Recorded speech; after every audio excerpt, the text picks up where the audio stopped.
In this episode, Golden and I talk about Black Widow with spoilers. Full speed ahead. The Omega Beam. Full power.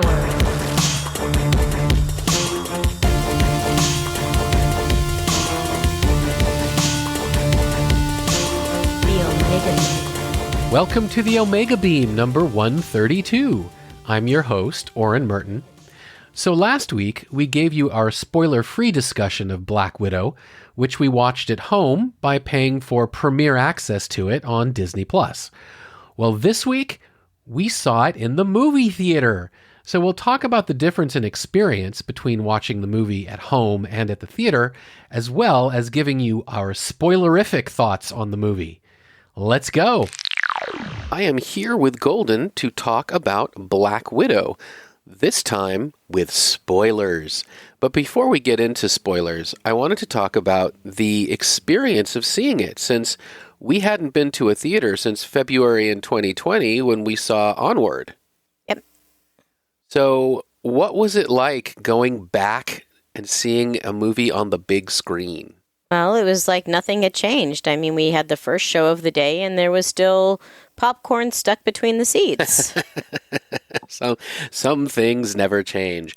Yeah, if they're saying that they clean their theaters, and if we were the first show in that theater, it definitely didn't seem like it. What was interesting, besides the dirt on the seats, is that it wasn't exactly like the olden times in the sense that back in 2020, when we saw Onward, we saw it in the big Dolby Cinema with the humongoid screen and the amazing number of speakers and everything else. But this time, we chose to rent out a theater, which they started doing here during the pandemic for people who didn't quite feel comfortable being in the general population where some people are vaccinated and some people aren't. And it was actually started before there was any vaccinations. We brought in more than a dozen of our friends.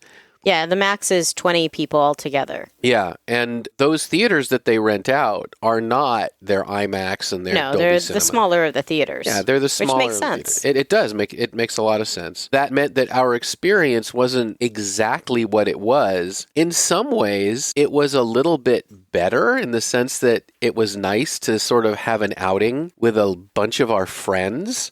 Yeah, it was like a very subdued party. Yeah, it was that aspect of it was really fun. And I think that when one goes to the movies, of course you want the big screen. Of course you want the big sound. And we got that. But there's also, I think, a sense of camaraderie in a theater, even when they're strangers, of just being in that same place, experiencing that same thing. And it felt really nice to be doing it with friends, with everybody that you know. Plus, there's the logistics of the fact that we were able to bring our infant with us, and I would feel real uncomfortable going to a theater with all kinds of people that don't necessarily want an infant around. Now, she didn't make it very far into the movie. She was already asleep when it started. Right. She woke up about 10 minutes into the movie. She had something to drink. She kind of watched the movie for maybe 15 minutes, fidgeted around, made some cooing noises, which I was really hoping wasn't too loud, and then went for a walk with her grandma.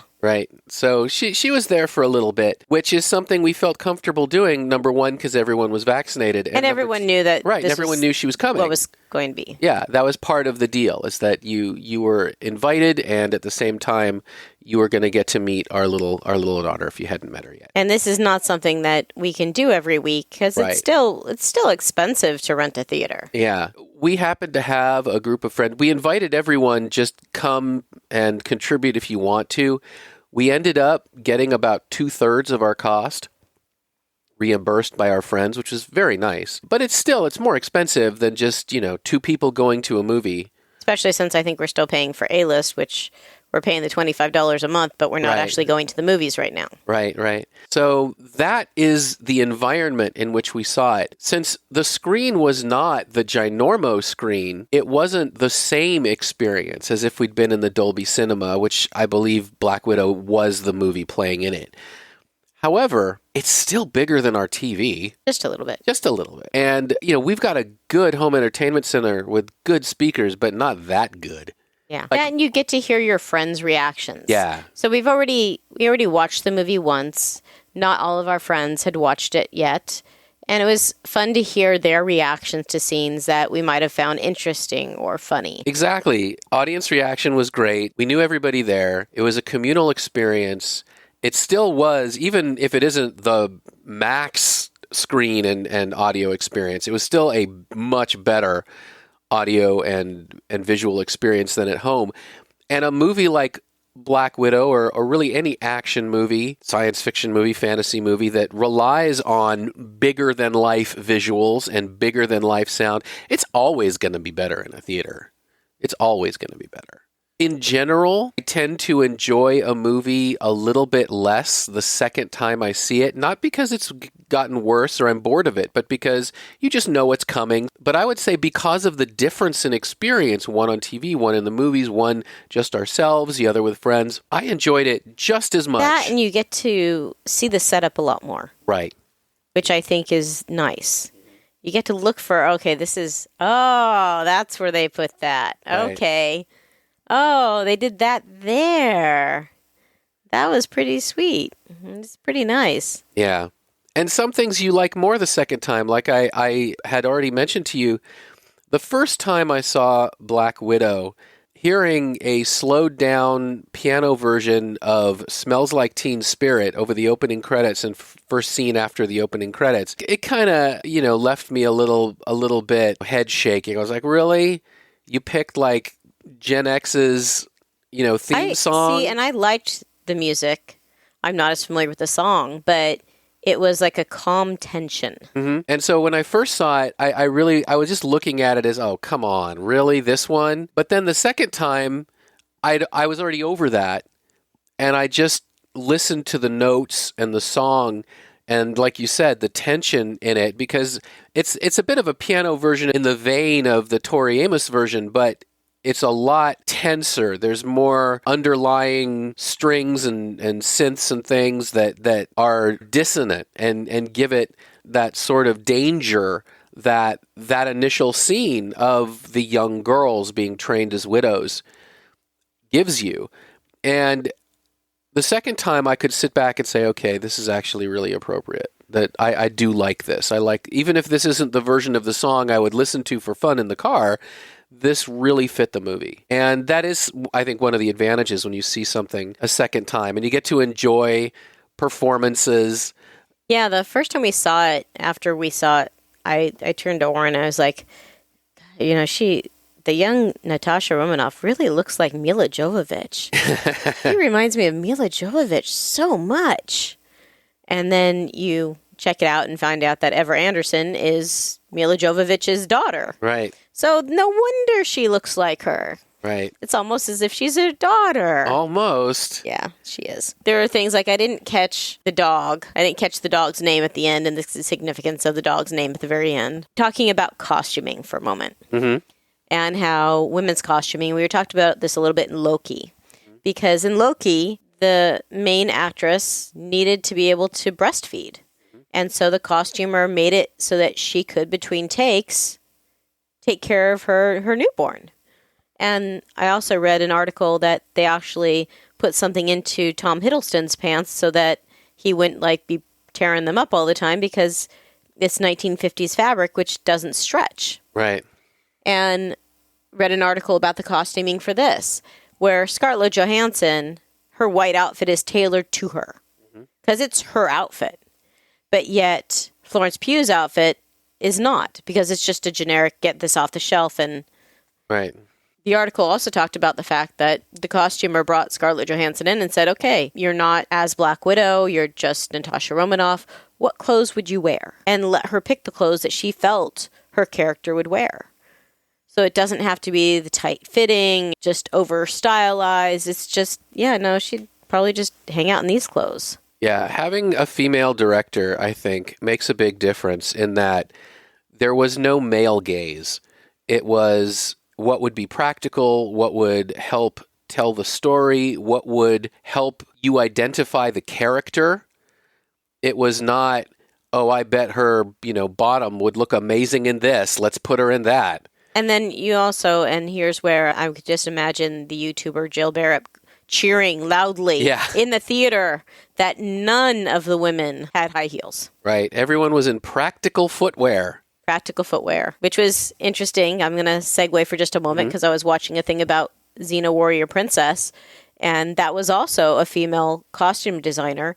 And her boots look bigger than normal because they put sneakers or athletic shoes into her boots so that she could move around easier. Yeah. And it was nice that this is starting to carry over, that they can actually fight the way that they should be able to.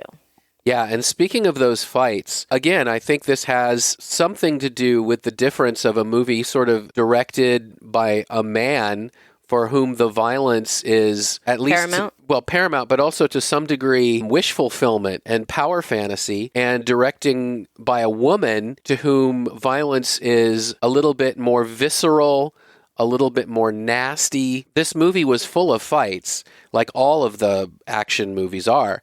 However, they were less showy and more just rough. Oh, yeah. I mean,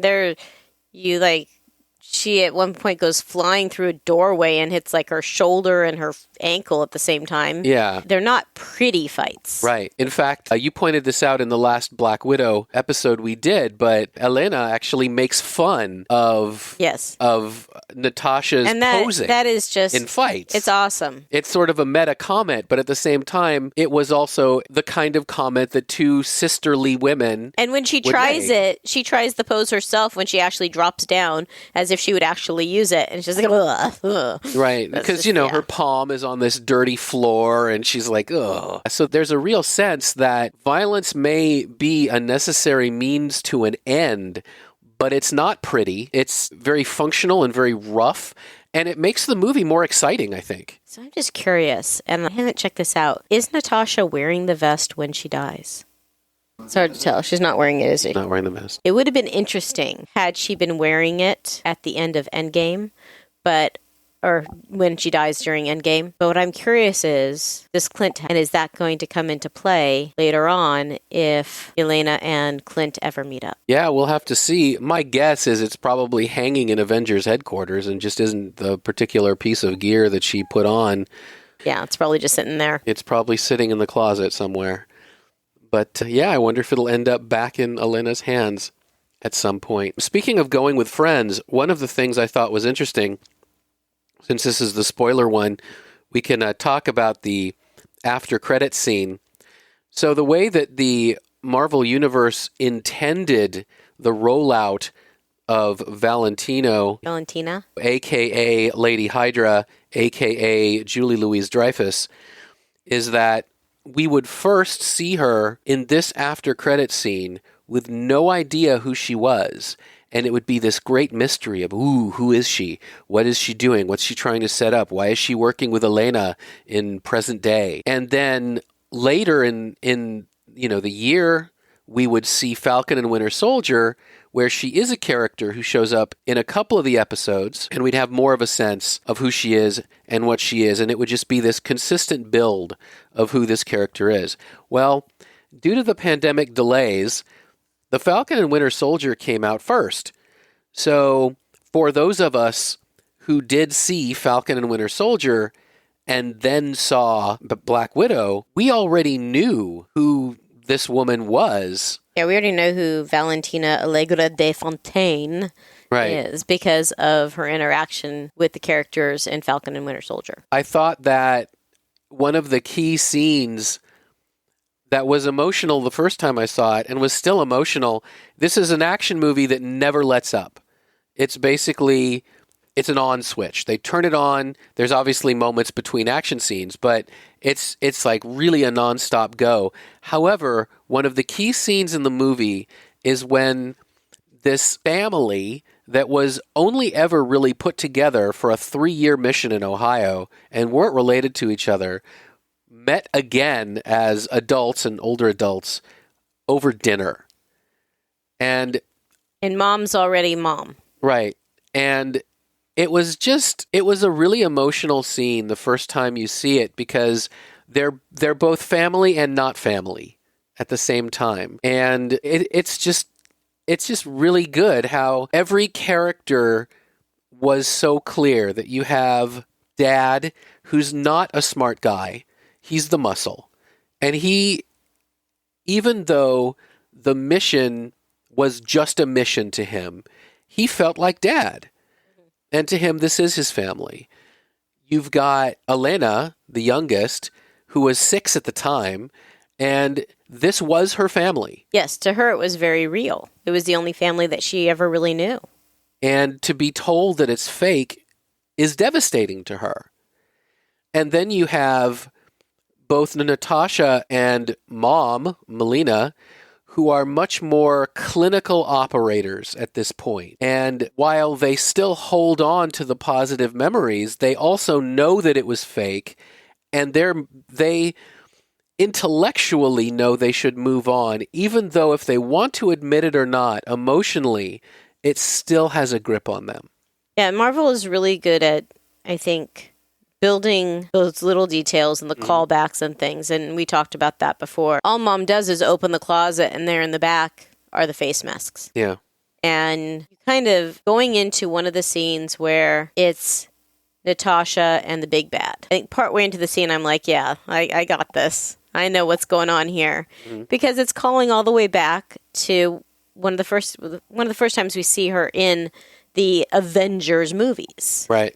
Not just Iron Man, but in the Avengers movies, where she's letting herself get beat up and giving someone else pretend power over her to get all the information that she needs out of that person. Right. And it's also funny because we also find out sort of in inner scene flashbacks that in order to get around the protection for the big bad, she's got to sever one of her oratory nerves.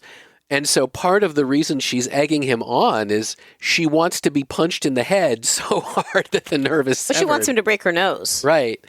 And he can't do it. She's like, oh, well, I guess since you can't do it, I'll have to finish it myself. Right. And he's completely clueless. Right. He has no idea. But, that's, I think, just really clever writing. I mean, this movie was written very well. It was written by Eric Persing, who's written many a movie and many of these other types of movies. Yeah, the dialogue between the sisters, just like going back to the vest. Oh, you like my vest? No, I don't know. You like it. I know you like it. It's got lots of pockets. And I think that's... Most women will say they wish that most clothing had more pockets. Right. Practical clothing. Imagine that. Women's clothing, we can't even put our cell phones in our front pocket if we wanted to. Yeah, it's nice that they were able to find something for them that is practical. I think that also, I talked about the song at the beginning. The soundtrack to this movie I felt was really good. I felt it was both moving and it kept the action going. It was very appropriate. And I really liked it. And you mentioned to me that you liked the fact that there didn't have to be any sort of love interest. Yeah. I mean, she has a friend, and he even said, when she says, oh, yeah, you're a great friend, he's like, yeah, that's what all guys want to hear. But he said it with humor. He wasn't upset. He knew their relationship, and he wasn't whiny about it. It was just a quip. You also made the joke that this entire movie was just to explain how Natasha Romanoff's hair became short and blonde. Yeah, well, that's it, really. Yeah. I mean, this was just a movie to get her from and how she got red hair. Right, to get her from red hair to blonde hair and to give her a jet. Yeah. Everything else in the middle, whatever. I also have to say that one of my favorite character actors is David Harbour. And seeing him play this sort of overweight, past his prime Captain America knockoff, the Soviet Captain America knockoff, was really, really just delicious. Because he plays a kind of narcissistic muscle man with a good heart, a heart that is much bigger than his brain. And he plays it to perfection because as obnoxious as he can be, you never stop caring for him and rooting for him because that heart is always there, even when he's being obnoxious. You know that he actually has met or fought Captain America. At some point. At some point. Because when he's freed, he's asking, oh, well, did he mention me? Right. So there is that is an untold story. Yeah, and of course, Rachel Weisz does a wonderful job playing this scientist who also has gone through the Widow program 4 times, and so she certainly can handle herself. And she also fulfills the requirement that everyone in an action movie must know how to fly. Actually, though, I don't think the Red Guardian, Alexei, knows how to fly. I think he breaks the mold. But all the others can. All the other leads. Well, they probably were taught. Yeah, it is always amusing to me that anyone can just jump in the cockpit of a plane and take it off. But yeah, I thought the characters, the acting was just incredibly, incredibly good. I think this does give you a really big insight into what drove Natasha, what drove Black Widow. I think that Florence Pugh did an excellent job with Yelena. I think that there is such a sense, she has a good sense of comedic timing. Yes, and she is absolutely set up for the future as, if not the Black Widow, a Black Widow. It is clear that her adventures are continuing. The mid-credit, or the after-credit scene definitely set her up for future adventures. Whether or not question is she going to be hero or villain? Right. Well, that is the question. We know that she's a character in the Hawkeye TV series, which will air, I think, late 2021. If not, it's early 2022. I believe production's already done. Though what's interesting is I know that it's based on the amazing and award-winning Matt Fraction run of Hawkeye, of which I have the entire thing, read it in floppies, as they call individual comics, when it came out. And I thought it was just some of the best comics I've ever read. There's an entire issue where there's not a single line of dialogue. It's panels. And it's gut-wrenching. And it's just fantastic. So I'm really looking forward to the show. But there is no spy involved. I mean, it's just the tagline for the comic is, "This is what Clint Barton does on his days off." And I do not know how they're going to tie her into it. They're obviously, even if it's based on that original story, it's clearly going in its own direction. Well, it's kind of interesting with how interlinked the Marvel universe is now between the TV and movies. Yeah. I'm curious how they're going to deal with the movies, because you can't leave people out in the cold. Okay, well, you didn't see the TV show, so you're not going to know what the heck's going on in the movie. They're going to have to do something to kind of bridge the gap at the beginning of any of the movies for those that have not seen the TV shows. Yeah, we'll see what they do. So as we ended our previous episode where we talked about Black Widow, if you like action movies, if you like spy movies, this is a great one. And by the way, with the exception of the David Harbour's character, Alexei, the Red Guardian, there really are no superpowers in this. There's sci-fi tech, but they're normal people. They're spies. They're normal people doing incredible things. So even if you're not a fan of the quote-unquote superhero movie, but if you like action movies, you really may like this one, just as a standalone piece. Yeah, and I don't think it's just the action movie. Yeah, there's a lot of heart to it, a lot of feeling. Plus, you're not used to seeing action movies directed by a woman. I remember one of the arguments before the Wonder Woman movie, before the Captain Marvel movie, one of the arguments against giving female superheroes their own film was, well, people don't want to see women in these movies. Well, we've obviously proven that wrong. And one of the reasons that they didn't want to give women the helm of these movies is there was a feeling that if it fails, it's because it's a woman. Or they can't do as well because they haven't done as many in the past. But I think that the Wonder Woman movies, the Birds of Prey movie, this Black Widow movie, whatever you think of those films, they were directed by women and they were directed expertly. And I think that absolutely puts the lie and the end to the notion that a woman cannot direct a action movie, an action fantasy movie, and make it compelling and engaging and visceral. And they have to with this, especially because the fact that most people going in already know Natasha Romanoff's fate. Right. So it's hard to be as emotionally invested when you know the character is not around. Yeah, that is such an interesting point. And I've seen things online that they were going to bring her back, and I am very interested. I would love to see them bring Natasha Romanoff, a.k.a. the Black Widow back, which doesn't mean I don't want it handed off to Elena, because I think Elena's amazing. And like you said, Florence Pugh, is that how you pronounce her? Sure. Yeah, I hope so. She's amazing, and I want her to continue in the MCU. But I also want Scarlett Johansson as well, because she's kind of the OG female superhero in the Marvel Cinematic Universe. And I would hate to see her, quote-unquote, fridged, to tell a good story. And so I do hope they bring her back.